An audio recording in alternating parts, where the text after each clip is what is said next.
Hello, everyone. Welcome to the HITRUST and MegaplanIT presentation about third-party risk assessment. We're all glad you could make it. Today, we're going to be talking about third-party risk management and how it affects merchants and service providers in our environments.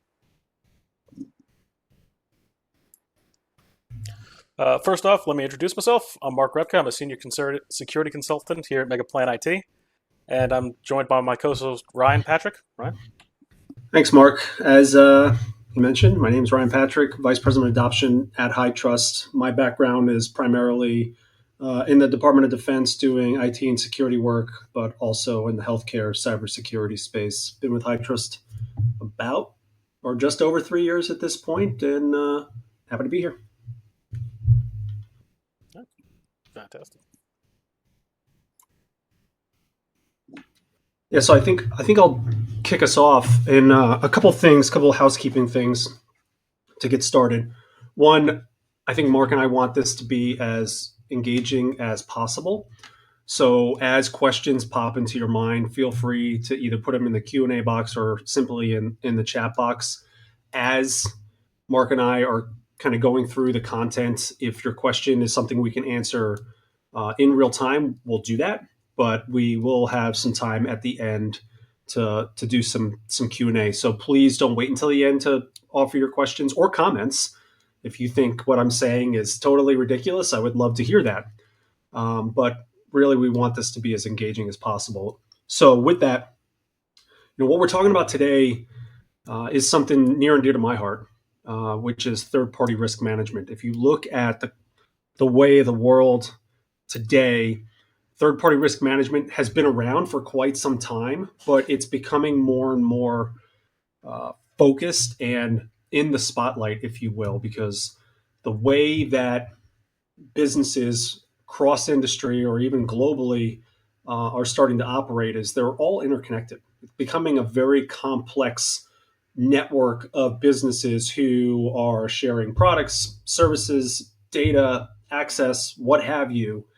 And just by the inherent nature of interconnectedness, there is risk exposure and issues that potentially, if not checked and tested and validated and at least observed, can and will present problems. And what we're actually seeing from a threat perspective is malicious actors are having more and more trouble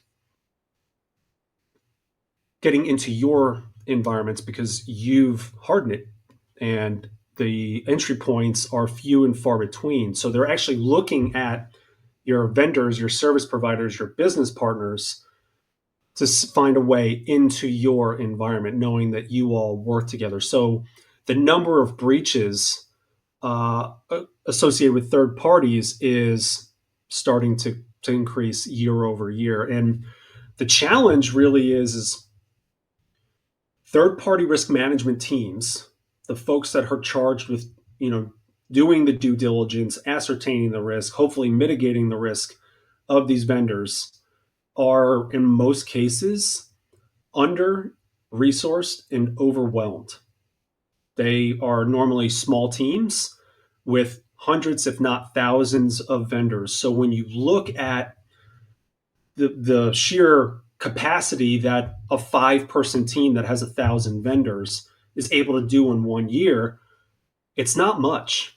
And if they're able to even do the initial onboarding of all 1,000 vendors or a subset of that, they're not really given the time or the resources to do kind of ongoing, whether it be monitoring or reevaluations periodically, in most cases annually, of these vendors, especially their critical vendors. So at the entry point, there's some due diligence happening, but there's a ton of inefficiencies at that entry point for the vendor. But over time, because it's usually not a one and done type of relationship, over time, new risks are introduced because the vendor's environment is changing and your environment is changing. And we're not addressing those changes as close to real time as possible, thus inviting new exposures and new risks into the equation. And it's only further exhausted or stressed by the fact that even in the initial onboarding, there's so many different ways that organizations are doing things.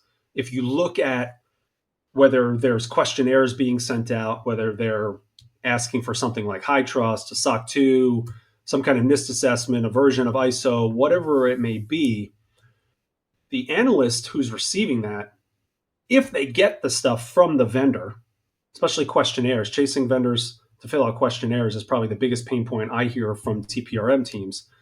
They now have to read that several hundred page PDF, which takes time. And if it's something like a SOC 2, because there's so much variability in the way a SOC 2 is executed, there actually has to be analysis done to answer a couple different questions. Is this a quality report, right? Because there are some very low cost CPA firms out there that are putting out SOC 2s in a week for $2,500. And I'm not sure how you feel about it, but to me, as a security practitioner, I'm not sure that you can do adequate testing in a week for that amount of money. So, is the report actually a quality report? Do the controls that were tested actually matter, right? Because with a SOC 2, the control selection is variable. The organization being assessed gets to pick the controls. So there's no standardization. So now you actually have to go in and identify whether the controls that matter to you were present during the testing and validation. So all of this is just compounding, and it's making third-party risk management really, really difficult in an environment that is kind of hostile to third-party risk management. So I'll pause there. Mark, anything to add? Yeah, I really agree with you on the scalability. Getting hundreds or thousands of reports back, it's not doable. It's not viable. You can't keep doing this. And you're not only worried about, your security risk. You're also worried about compliance and reputational risk associated with using those vendors. Um, Being that, as you said, and I'm going to touch on this later, the SOC 2 report, it's a bit subjective. It's not very standardized across on what you have to answer and what your company is doing. But yeah, challenge of modern third-party risk, I would definitely say scalability is definitely up there, as well as repeatability.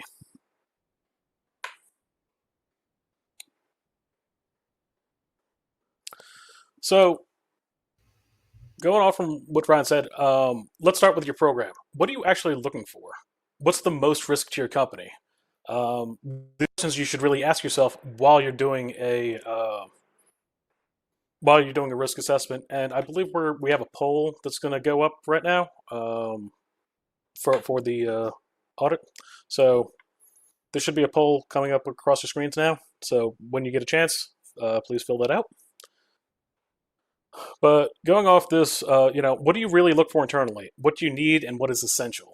And how do you prioritize it, right? If everything's important, nothing's important. You really want to see what resources you're depending on and what you need for your business to move forward. Not only from a production standpoint, but from a reputational and business perspective. And then, as part of your TPRM, how do you articulate that? Is it via surveys or questionnaires, like Ryan was saying? Do you look at reports, giant SOC reports? And I think the poll should be up on your screen now.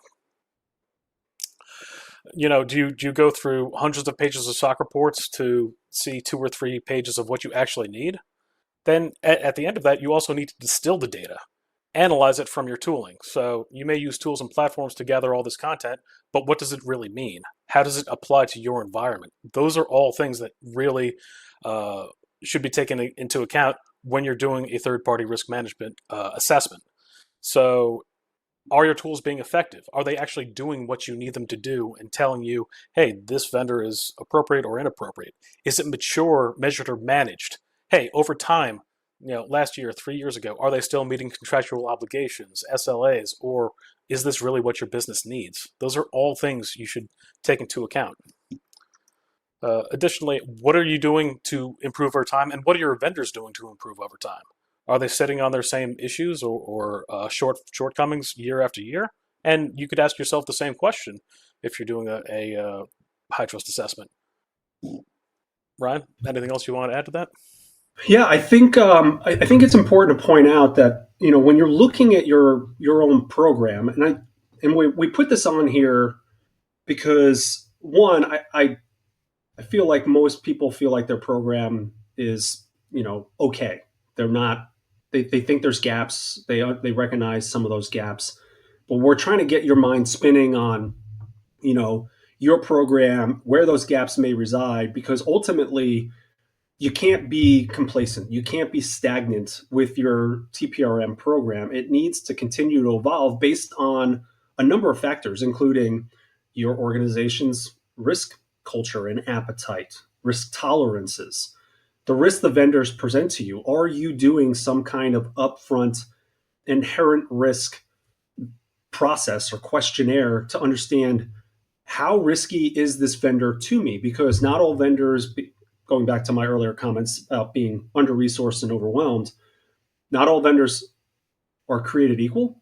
And you may not have the ability to look at every single vendor. So you may have to prioritize your most critical vendors. But one thing I would offer is when you look at the way that you're identifying that inherent risk of these vendors, don't get stuck on just like confidentiality of data.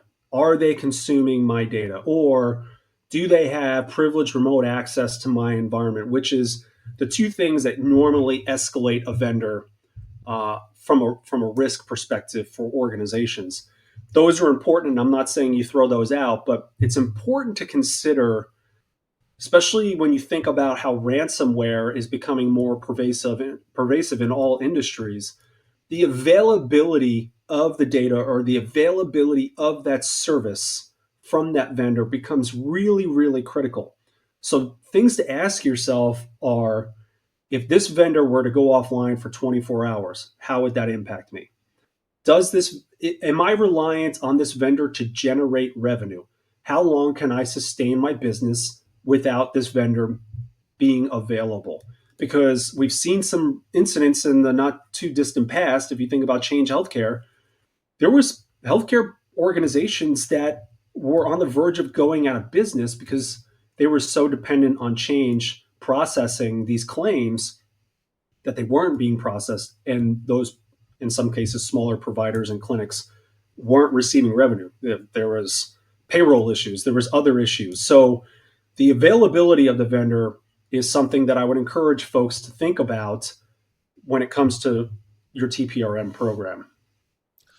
One other thing that I would want to go add to this slide, and I gently graced it when I was speaking, having an executive buy-in or commitment with your TPRM program is ultra important, because you could have the best TPRM program, you could figure out where your most risks are, highest risks, and what you need to proceed with business. If you don't have any backing to it, and you don't have any kind of follow-up or resources allocated to your program, it's all for naught. It's all worthless. Um, you need key gaps and then performance indicators to indicate um, those gaps and improve them over time. And executive decision making and management will help push that along.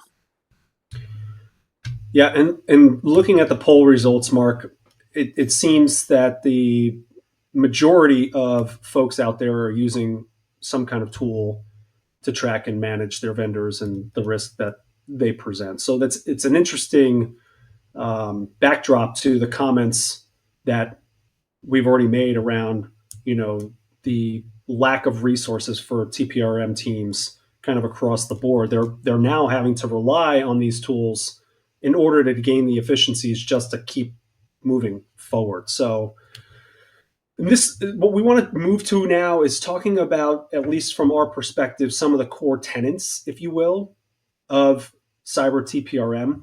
And I'm going to get a little preachy here, so I admit that. So if you feel that way, you can still put it in the chat box, but just recognize that I recognize that I'm being preachy. The tools that you're using, or even if it's a manual process, let's say you're using some kind of Excel based questionnaire or something like that, the controls that are being selected, what is the rationale for that selection? Is it because someone somewhere told you these are important? Is it because the government said, hey, these are important? Is it because you, as the individual or the team, feel like these controls are important? The answer is probably somewhere in the middle there, but you have to then ask yourself, why are they important? And I would offer that the level of prescriptiveness and the relevancy of the controls are actually one of the most important tenets of TPRM. Because if you're asking your vendors about controls that actually are not protecting against what's happening in the threat landscape today, then why are you asking them? Why are we not focused on the threats that are happening today versus controls that were decided 2, 5, 7, 10 years ago when the threat landscape was a lot different? The technology landscape was a lot different. So understanding the threat environment and having prescriptive controls that give your vendors, in this case, kind of the blueprint of what you expect is a really, really important aspect to make sure that your TPRM program is not only identifying risk, but mitigating it. The next is a curated set of requirements. And what we mean by that is there needs to be a repeatable process or methodology to ascertain whether the controls that are being attested to actually is trustworthy. And what I mean is, if you are a questionnaire based organization, or even if you use some kind of web based tool to send out questionnaires and get your vendors to answer them, are you just accepting the answers as gospel? Because I'm probably preaching to the choir here. Most vendors are going to answer that questionnaire as if they are completely compliant and completely mature against every single control, which they are likely not. And it's not that they're lying to you, but they just may not have understood the intent of the control. It may have been filled out by someone like a salesperson who's just trying to get a contract signed that may or may not know the exact right answer. So, how much confidence do you have in those responses? Some organizations are actually doing a level of due diligence on those questions and saying, can you further clarify what you mean by yes, this control is in place? Like, tell me how it's in place. Is it scaled across the environment? You know, I always use MFA as an example. Do you have MFA enabled? Yes. Well, is it enabled across the entire environment, or is it just enabled for one system? And are you using it for privileged users? Are you using it for remote access? These are all follow up questions that need to be answered to really understand whether that control is operating the way that you feel it should be operating. So having the the the, the requirements or the process around the due diligence that you're doing becomes really, really critical. And I've seen some organizations, and I'm talking about these whales out there, Fortune 5 type of companies, who will actually go on site to their vendors and do an audit, which is great. But most people do not have those resources. Most people don't have that time or expertise to do that. And I'm not going to say the specific bank, but a very big bank here in the United States. I was at a conference, and the global procurement officer for this bank, and I think he had a $20 billion vendor spend, meaning they were spending $20 billion just on vendors.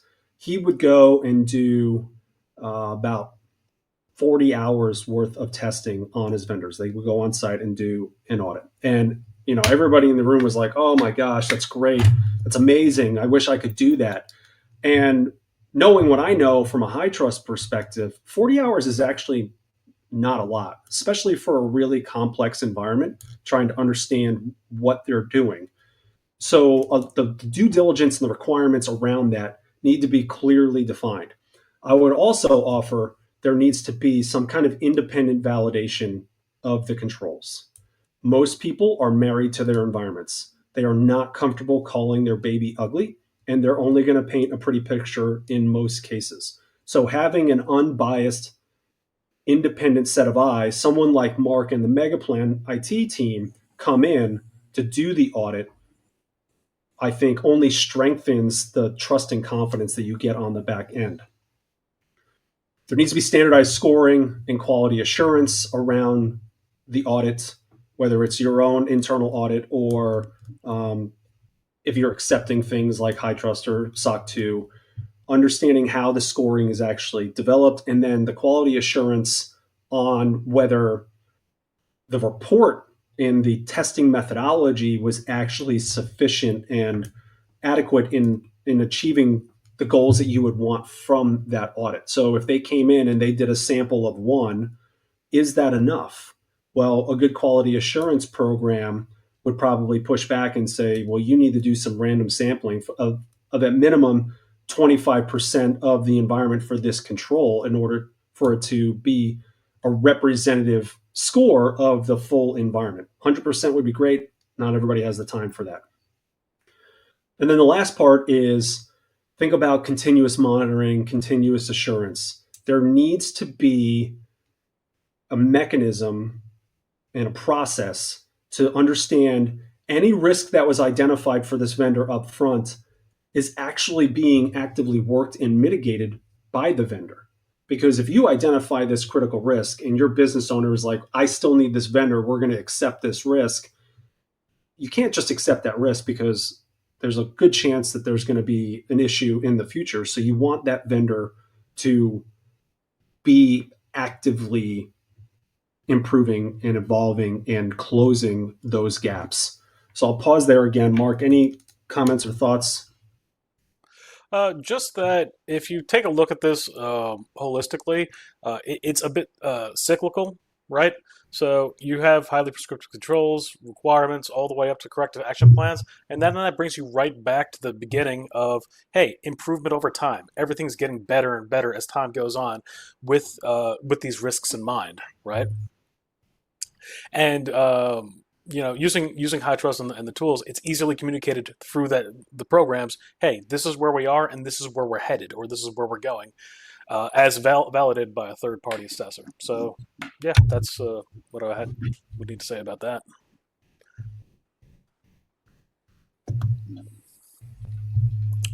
So, going off of this, other than comparing HITRUST to other standards, right? You can see assurances and results are all accounted for with HITRUST on the far left column. But things like data reporting, Ryan touched on this a little bit before, where he said, well, like a SOC 2, it's very subjective, right? AICPA has COSO principles, right? But how you implement them and how you affect them, that's really kind of up in the air. And it's also up to the company to say, yes, I want to do this control, or no. So that really takes your company back when you're going through all these SOC reports and all these different assessments to say, did they actually account for this? Yes or no? Well, no, they didn't feel like reporting on it. But the initial breadth of the report's not going to tell you that right off the bat. You have to go and look for it. Same thing with the remediation process and continuous improvements. Specific to SOC 2, if you're not performing a control, what happens? You get a qualified report, right? Hey, they're not really doing this control. But unless you're looking at the qualified statements, all the statements say is they're not doing this control at this time. There's no remediation. There's no plan to fix it. There's nothing over time. It's, hey, they didn't do this control over this period of time, but there's no plans to actually address the issue or the core issue that occurs, which may or may not affect your risk management profile for them. And the third point that I would have for this is all these are trying to paint with a wide brush over everything instead of being a risk-based assessment, right? So being that HITRUST is a little bit more focused on what you need or what you want as a company, it's a little bit more applicable to the controls that you need. HITRUST has a higher refresh rate than any other standard. I believe it's consistently updated as time goes on. It's updated a lot higher than a lot of the other standards. PCI DSS, for example, 3.2.1 to 4.0, that took 4 years. Technology vastly improved in 4 years. And during that time, I think that was the main migration to the cloud and Kubernetes environments, containerization a little bit more. A lot of different technologies are being leveraged now that weren't previously thought of before for the prescriptive controls there. So HITRUST really takes a lot of the industry best practices and standards and constantly improves itself, and improves itself while the other standards are updating themselves. Because I forget, Ryan, do you know how many factors you guys have now? 100 something, 140 something. 61. Oh, 61. I'm sorry. I don't know where I got that 140. Maybe I'm thinking about I something else. like it though. I like it. You know what? Future goals, right? That's right. um, anything else on this, Ryan? Yeah, you keyed on some things that I'm personally passionate about, right? If you look at, you mentioned PCI, if you look at ISO 27001, the current version is 2022. So it's already 3 years old. Prior to that, the version was 2013. Think about what life was like in 2013 from a technology and security perspective, primarily focusing on threats, versus 2022 versus today. The relevancy of the controls for ISO 20001, they're very high level, right? So they don't actually provide any tangible risk mitigation, and they don't really, it's not really a forcing function for you to get better. But the controls themselves are important, but are they the most relevant? And I'm going to keep coming back to this idea of relevancy, and I'll really hammer it home in the next slide. But that's what HITRUST is really committed to. And Mark, you mentioned that the frequency in which we update our framework is uh, Much higher than it's usual. a shorter Yeah. time frame than everybody else. And I want to quantify that for folks. We are actually updating the framework at minimum twice a year. But so that is just us either mapping to other things or deduping controls in the framework. Whatever the circumstances may be, we may have to update mappings because another standard has changed. But what we're doing on a monthly basis is we're ingesting threat data, and we're bouncing that off of the MITRE ATT&CK framework, looking at the TTPs that are being used to exploit the vulnerability, and then the recommended mitigations. And we analyze the controls in our three assessments and ask ourselves, are the controls that we have protecting against the threats that are happening today? And if we identify a discrepancy, whether we flat out just don't have a control because it's a new type of attack, or one of our existing controls needs to be tweaked to better protect against what's happening, we will make that change. And we're doing it every month. We're doing the analysis every month. We don't always have to make changes. So the relevancy of HITRUST controls are as relevant as 30 days ago based on the threat intelligence and the threat data that we're consuming. So as a, former cool security professional, now HITRUST guy, I really gravitate towards that because knowing that security is normally a cost center and it's generally underfunded for most organizations, and then you compound it with TPRM, knowing that HITRUST is actually doing work that I myself can't do, it's actually a value add to the organization that's getting HITRUST certified, but also for the folks that are relying on a report like HITRUST. I don't know how many people listening today are ingesting threat intelligence and then bouncing that off of their questionnaires and trying to determine whether their questions even make sense or relevant. But I would probably guess that there's not many. So there's value add built straight into the HITRUST assessment. And I touched on quality assurance earlier. I'm gonna outline our quality assurance process here in a second, but I want to quantify what the heck all this means. So we started 2 years ago with an annual trust report, and this is basically us analyzing our community and developing statistics based off of what we're seeing for all of the organizations that are getting HITRUST certified. Some important stats came out of this in this year's trust report, which is based on 2024 data. One, we found that only 0.59% of HITRUST certified environments had suffered a breach in 2024. If you look at the industry average, that varies. I've seen everything from 40 to 60. I've seen some that are higher percent of organizations globally have experienced a breach in the last 12 months, and we are dramatically lower than that. And you may be like, I just don't believe it. Well, that's okay. That's your prerogative. To be honest, when I first heard the number, I went back to my internal team and I was like, can you please redo this math? Because this doesn't make sense to me. How are we this low? And they said, we've done the math so many times. This is the way it is. So it's proven because we have these relevant controls. It's hard to have a breach if you've hardened the environment that the malicious actors are trying to exploit, and the vulnerabilities they're trying to exploit. But we also force organizations to continually improve.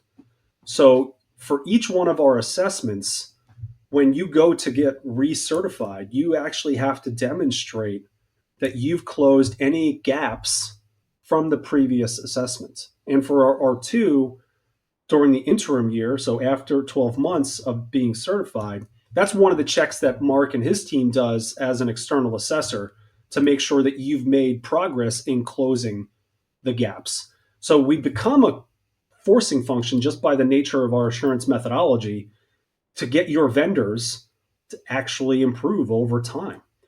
There's not really anything else out there. As Mark mentioned, you can get a SOC 2 and be really terrible at security. It'll be a qualified report, but you can still get that report. ISO, not doing this. Mark, you get a comment? Well, just going off of this, and there's a question: what's the main difference between high trust and SOC 2 Type 2? Like you were saying, and I was saying it on the slide before.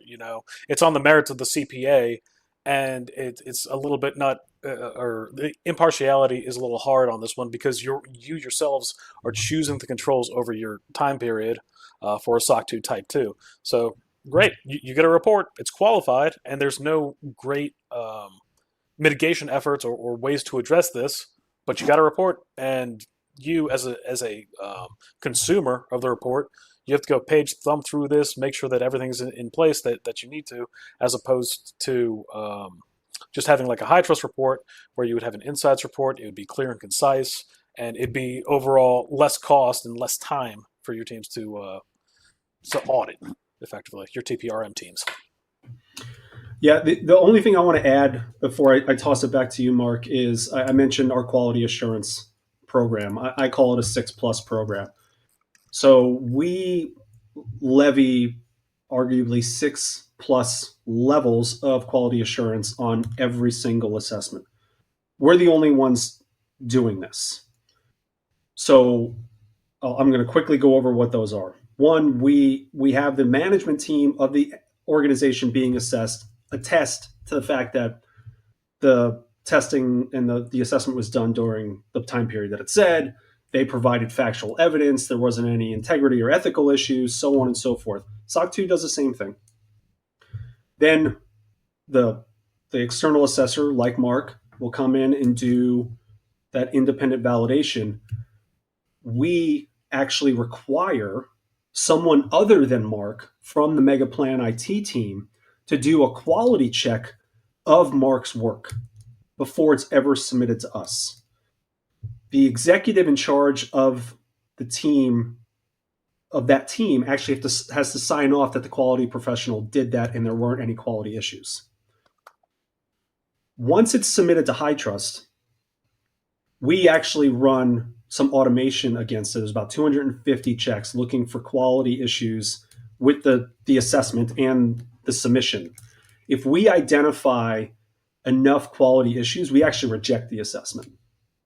We send it right back to the external auditor, the external assessor, and tell them, you need to go fix this because it doesn't meet our standards. Once it gets accepted, we have a quality assurance analyst, so a person actually digs into the assessment. And this can take about 30 days. It actually can happen a lot faster depending on how well the assessment was conducted. And there's a lot of back and forth clarifying whether it be the scope or just understanding the environment that was tested, or maybe there was evidence that needed to be provided, or just clarifications. There's always back and forth between the quality analyst and the external assessor / entity being assessed. Once it clears our quality analyst, it gets sent to our compliance team. And our compliance team is not redoing the work of the quality analyst. What the compliance team is doing is actually checking the work of the quality analyst. So if Mark's team are the checkers and the quality analysts are the checkers of the checkers, our compliance team is the checkers of the checkers who check the checkers, right? So there's all these eyes that are getting put on this assessment, kind of beating it up and making sure it makes sense to understand that if they meet the bar of certification, they actually meet the bar of certification, and it wasn't, a quality issue with whether it be the testing or the report generation itself. SOC 2 doesn't do this. ISO doesn't do this. NIST definitely doesn't do this.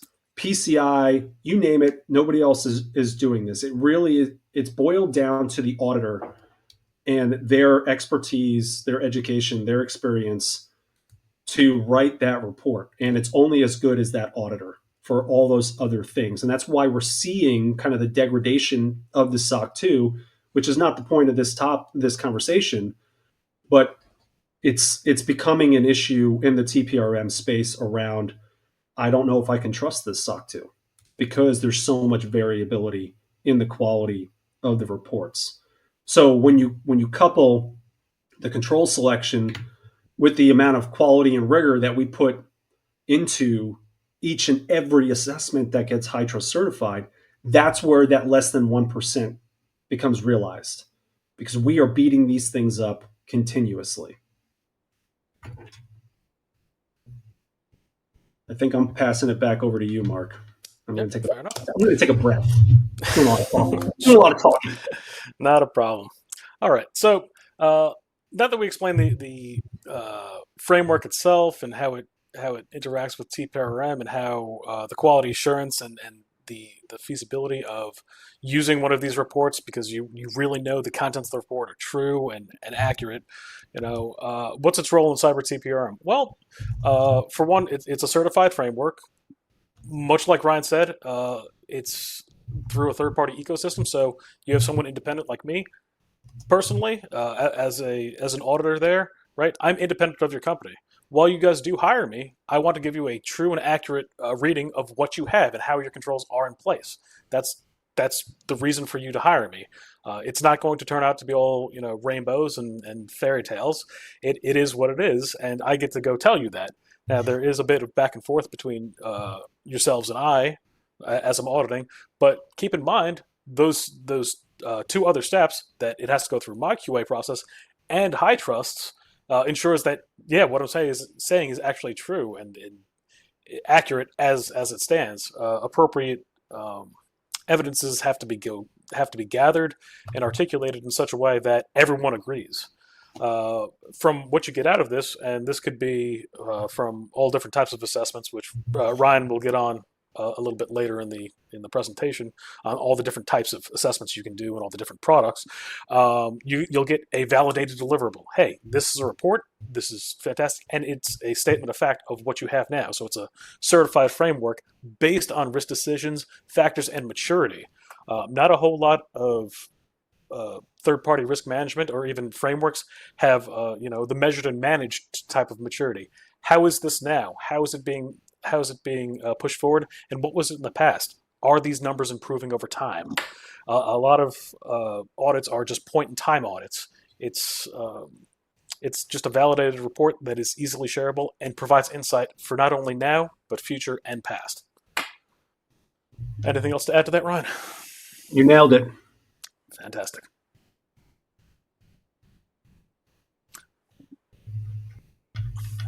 So now some of the values of HITRUST. So as we've been saying today in our presentation, we're a little bit beyond checkboxes and questionnaires. Those are things, I don't know, maybe if you had paper questionnaires back in, I don't know, 1980s, maybe. I don't know. I wasn't really alive for that long back then. You would need a strong and repeatable framework, just not to audit yourselves, but to other people, service providers around you. This interconnected, this weaving of all these service providers and how they affect you is really a strong cybersecurity stance nowadays. It's comprehensive resilience around you and your service providers. And this is through risk-based and adaptive threat controls. There's a value. There's also value to the programs because hey, you're doing a SOC audit, you're doing a PCI audit, and you're doing um, GDPR or any other framework. They can all be tied into this encompassing assessment. Risk factors are a very major selling point to HITRUST because, quite frankly, a lot of assessments do have overlapping controls, and that's great. That's fine. But you don't want to go tell me and then tell another auditor, oh yeah, well it's the same thing. Don't worry about it. It leads to a lot of burnout and fatigue, saying the same things over and over and over again. And you also don't want to say the same things continuously, right? Because then it just becomes like a knee jerk reaction. It's a stale thing that I keep repeating over and over and over again. It has to be dynamic and it has to be fresh. In short, that would result in a shorter audit cycle, which reduces burnout, fatigue, and cost, actually. What about ROI, Ren? Yeah, before I jump in the ROI, I want to just highlight something that you said. It is pretty common for organizations to be what I call in a multi-regulatory or multi-reporting environment. And what I mean by that is I've got customers asking for SOC 2, I've got customers asking for HITRUST, I've got regulators asking for HIPAA, I've got this over here, PCI, someone else wants a NIST assessment.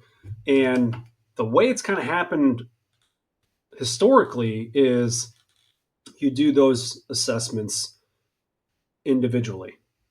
And what you've done now is you've consumed your team probably for the majority of the year just doing auditing. And you're paying for each one of those audits. Whereas because HITRUST is mapped to those 61, we call them authoritative sources. So think other standards, regulations, or frameworks. You can actually put HITRUST at the foundation because in most cases, it's the high watermark of prescriptiveness. If you can satisfy this HITRUST control, you're more than likely going to be able to satisfy the same control in ISO, SOC 2, PCI, whatever it may be. So the idea of having this 12 months of continuous auditing every single year, you can do one audit and satisfy all those other requirements. So we're seeing more and more organizations going down this route where they're putting HITRUST at the foundation in order to save time, money, and maybe most importantly, stress. Your team isn't going to be stressed out by being in this continuous audit loop.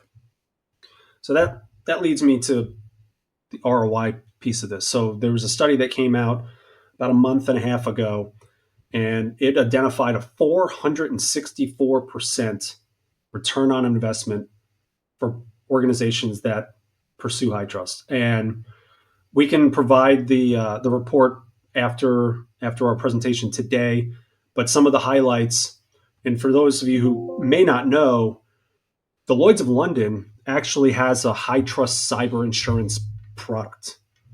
So if you are HITRUST R2 certified, you will get a 25% credit on your policy off the cuff, no questions asked, because we've educated the cyber insurance market on the rigor, the value, all the things that we've said thus far. And they're like, holy moly, this is actually way better than what we're doing.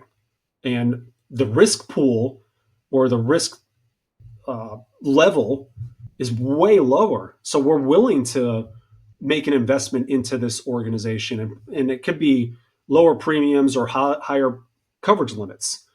So that's one piece of the ROI. Mark mentioned kind of streamlined vendor reviews. We're going to show it in a future slide, but there are more and more organizations that are either requesting or accepting of HITRUST certification, and not just in healthcare. We were born in healthcare. Our biggest footprint is in healthcare. We're technically industry agnostic, and more industries are starting to see that and are accepting of HITRUST, and in some cases in lieu of their questionnaire. So you don't have to go through this really rigorous questionnaire answering process. And if you're a TPRM analyst or manager right now, I'm happy to talk to you about everything that's going into this presentation so you have the confidence not to ask for a questionnaire to be completed on top of something like HITRUST. So there's streamlines there. there's also potentially avoidance of regulatory fines because HITRUST is industry recognized certification that has a pretty good um, reputation of reducing risk. There may be safe harbor type of activities. So these are just a couple of the things that this research firm was able to ascertain by talking to whoever they talked to about their HITRUST investment and what they got out of that. So, Mark, I think we're starting to run short on a little bit of time. So I'm going to cruise through this Yeah, please next do that. slide. So everybody, this slide is purely to visualize that HITRUST is not just an assessment. Like there's a lot of different facets that go into achieving HITRUST and then relying on a HITRUST certification report. So I'm not gonna belabor all this. Just realize that we're more than just a security certification, and we built capabilities to make the certification process and even the consuming of the testing results that much easier. And that's what I'm going to get into in the next slide, which is, I'm just going to hit some of the highlights. We built a tool called the Results Distribution System a few years ago, RDS in short, that is a structured data feed of testing results. So think about right now, if you're a TPRM manager, you're being sent PDFs for hundreds, if not thousands, of vendors that you have to dissect, and then you need to upload it into your VRM tool or whatever. You need to use AI and to decipher the report if you are, whatever the circumstances may be. We actually provide this. It's based on JSON right now, but I think we're going to expand into OSCAL in the future. This JSON feed or file that you can ingest into whatever tool you're doing now. So now you're able to actually dissect the HITRUST results through an automated platform versus trying to dissect it with a PDF. After we built that, we actually integrated with ServiceNow. So for the organizations that are using ServiceNow and have the TPRM module, you can actually download our app in their app store for free and start using it today to request and accept and analyze the results of a HITRUST certification. So think about all the capabilities that you can bring to bear by using ServiceNow in process management, probably at the simplest level, but vendor analysis, vendor population analysis, understanding, and I'll use a very cliche example. If there's a 0-day exploit that MFA is the only thing that protects against it, in today's world, you are combing through all the PDFs of all of your vendors, trying to figure out, well, one, was this control tested in whatever they gave to me? Has it been validated? Is it mature? Whereas with this, it's a simple query in ServiceNow to say, oh, here's my short list of vendors that did not score well on MFA. I need to go proactively reach out to them to make sure that they're doing something about this because of this 0-day. We also built a shared responsibility model. Most organizations are either born in the cloud or are migrating to the cloud or hybrid cloud or something to that effect. All the cloud providers, the overwhelming majority at least, are HITRUST certified today. So instead of carving them out of your assessment like you can do with a SOC 2, you can actually pull their HITRUST certification results for the controls they manage on your behalf into your assessment, thus streamlining and making the assessment process that much more efficient. So there's a couple of benefits to some additional resources that go beyond just an assessment that HITRUST can bring to bear. And I wanted to throw this out there. Yes, this is healthcare focused, and I told you that we're not solely focused on healthcare, but it is a resource. If you're a TPRM person out there in the audience, you may be wondering, well, how many other people are accepting of HITRUST? There's actually a list out on this website, health3pt.org, where organizations are voluntarily putting their name on the list that they accept HITRUST. And right now, we've only had it out for, it started this year. We have over 100 organizations and state and federal agencies that accept HITRUST on this directory. So you wouldn't be alone. And truthfully, I think there's a movement happening where SOC 2 is the value in SOC 2 is starting to be questioned, and people are looking for a suitable replacement. And I would argue, because I'll put my bias HITRUST hat on for a second, we're not just a suitable replacement. We actually exceed what a SOC 2 is doing for you currently. So, in the spirit of time, Mark, I'll pass it back to you, and maybe we can get into some Yeah. Q&A. To really quickly, because we only have a couple minutes left. Risk assessment with Megaplan IT. Let's build a stronger, more secure third-party ecosystem. That's kind of the theme. We're all interconnected. We all rely on each other. What Ryan mentioned with the inheritance model, that's great because, hey, I'm in Azure, I'm in AWS, I'm in wherever I exist. They're responsible for some of the controls. I can bring those right down into my assessment, and those are covered. Uh, at Megaplan IT, we do a plethora of frameworks across many industries. SOC, NIST, HIPAA, HITRUST, you name it, we probably do it. So let's get in touch. Go ahead and go email that info@megaplanit.com, and then we can go talk about your goals and how you can leverage HITRUST to achieve those goals. And moving, just a straight compliance framework to confidence in your third-party vendors and yourselves. All right, let's jump into some questions. I think there are a few in there. Please feel free to add some more. Someone asked about the cost associated for vendors. So, cost is always an important factor to consider.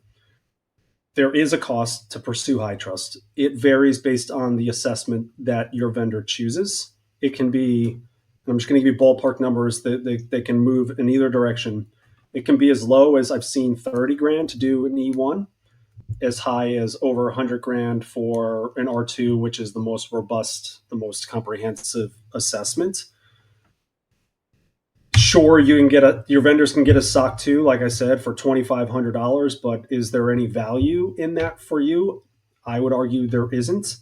The rigor that's put into each and every HITRUST assessment probably is going to give you more value, but there's efficiencies being gained. We've actually partnered with a number of compliance automation tools that should help alleviate some of the pricing pressure on the market without sacrificing any quality. And we're going to continue to provide capabilities, features, or even additional partners to make the assessment process that much more streamlined, efficient, and in theory, more cost effective. I think we touched on the main difference between HITRUST and SOC 2. What are some of the most common mistakes you see organizations make maturing their TPRM programs? Mark, I have some thoughts. I don't know if you have any thoughts. Sure. I mean, we touched on it lightly, or some of the biggest mistakes are just repeatability or staleness of the assessments. And then along with that, relying on other vendors' statement of fact. Oh, do you have multi-factor? Do you have encryption at rest? Oh, yeah, we have that. Don't worry about it. You're always going to paint the prettiest picture you possibly can when you're doing that, instead of having a audit that is objective in its intent. And I mean, even with HITRUST, it's let's just say overly objective, right? It gets passed through several QA phases to make sure everything's on the up and up, and there's no conflict of interest. Obviously, and you can see this in a lot of different standards and frameworks. You have to have separation of duties just because of that cause of, hey, I'm a system administrator. Of course, my system is perfect. It's the greatest system ever built. Well, no, not really. That's not practical, and it's not personal. You could be a great system admin, but you can't audit yourself. Right. Yeah, and that's actually along the lines of my commentary is a lot of times TPRM teams aren't really honest with themselves. And in some cases, they're overly confident in the process and they may not see their own blind spots. I think if you're relying on questionnaires, I think you should take a hard look at those questionnaires. It is killing the vendor environment. Your vendors are being killed because each one of you has your own unique questionnaire that arguably is probably asking for a lot of the same things, but also is being provided through HITRUST certification. And I guess this is one stat I didn't provide. Let's say I talked about that big bank that's spending 40 hours doing due diligence. On the average R2 assessment in 2024, folks like Mark were spending 470 hours on that assessment.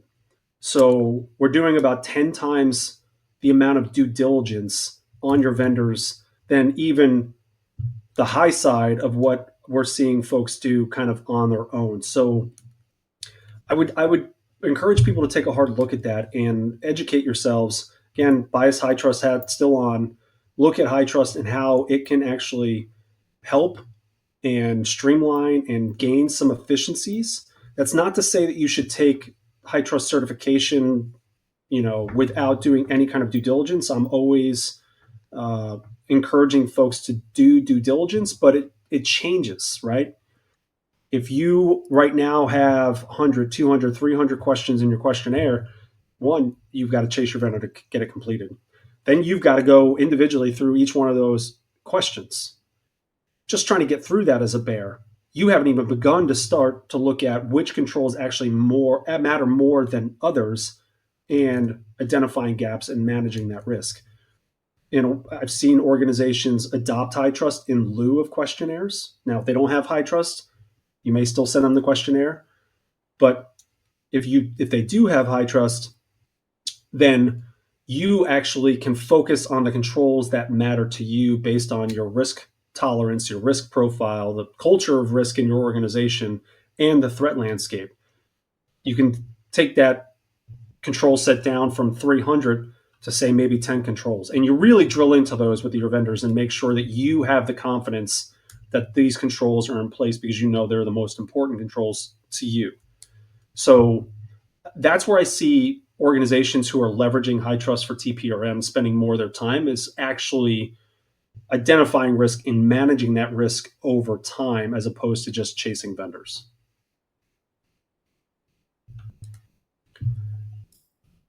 All right, sounds good. We have about 2 minutes left. Did anyone have any other questions?